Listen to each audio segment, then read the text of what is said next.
Pagkaway buot nga klases ba na gyud. No, yun sa anong yung nanaon man yung tao na nimo, sir? Og nakaila pag tawhanan ni lami luka na niyo. Lami kay tilapang tihan ni ba? Ay!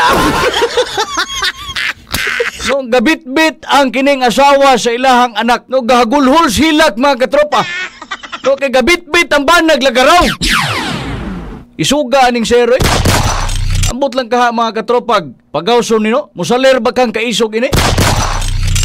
Isagad ra ba ning ubang mga bana isog lang gyud para sa asawa. Wa gini na mao ning uban.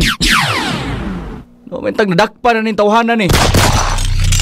No, magkakos ni mga katropa og traumas inahan. Labi na kay gamay pa kayo ang kinini ang bata mga katropa. O kamo diya mga kababinan, be wise good sa pagpili sa mga kalalakinan ha.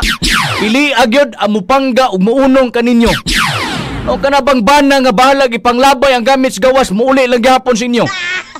O kana nga bana tinud-anay ginang agugma. Ay! Oh, pero bana gani nga pasakitan ka, di mahadlok abiyaan ang banas asawa, o kana wag ginay gugma. O pagka walay puangod sa bana, tinuod gid sir.